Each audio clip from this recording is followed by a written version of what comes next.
Hey everyone. What's up? It's your favorite host, Sun no Ani, here on May 24th, a super Saturday. And guess what?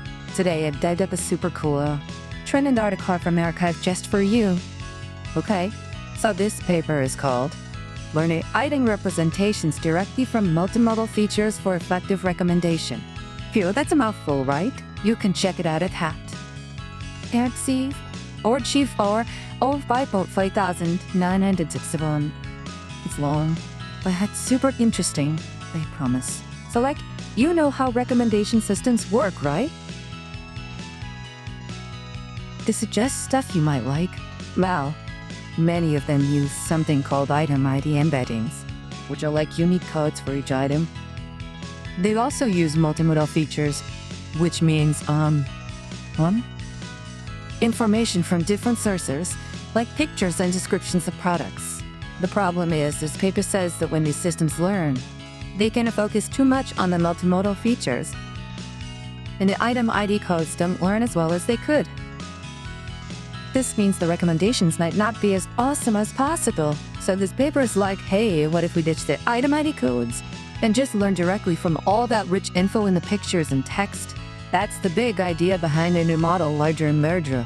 It's super smart because it looks at like product images and descriptions. It even uses these mega-brainy things called multimodal large language models, MLLMs, to understand pictures and turn them into text. Then, it uses large language models, LLMs, to get the deep meaning from all that text. And it has this cool thing called progressive weight copying to figure out which info, like the picture or the text, is more important for a particular item. That's right. Okay, so how does this affect us? It's actually super relevant. First up, video streaming services like YouTube or Netflix. Imagine you're on YouTube or Netflix. With tech like LIRDRec, they could get even better at suggesting videos or movies.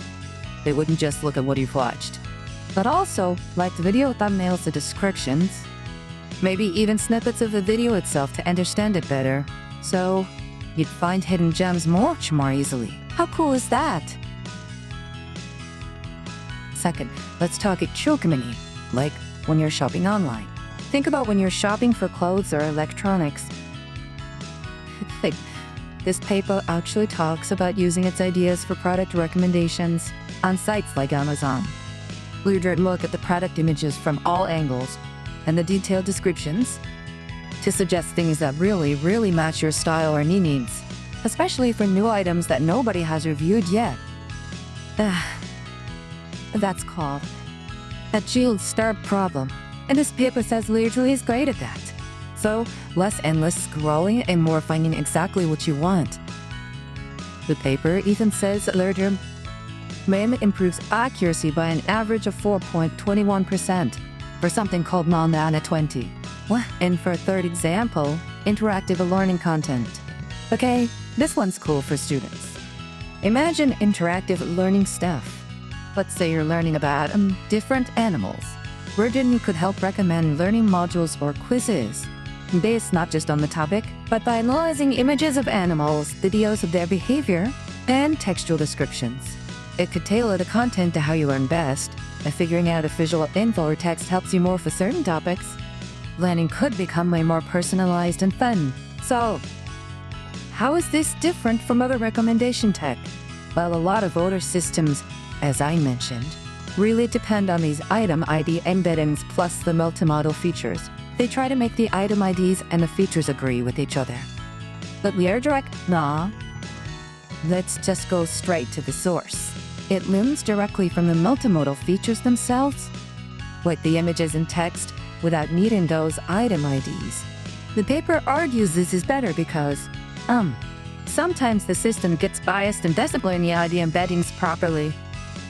LIRDRec also uses these fancy MLLMs and LLMs to really dig deep into what images and text mean, which is, like, super cutting edge, and it's especially good for toolstar items. Those new products or videos with no interaction data, because it can understand the item just from its features. Traditional methods might struggle more with brand new stuff, because they rely on past interactions or well-established ID embeddings. So yeah, LIRDRec sounds like a pretty awesome step forward for making recommendations way more accurate and helpful, especially when there's lots of visual and text info about items. Who knew looking at pictures and reading descriptions would be so high-tech, right? That's all the time we have for today's archive dive. Hope you found it as interesting as I did. Catch you next time. Bye-bye!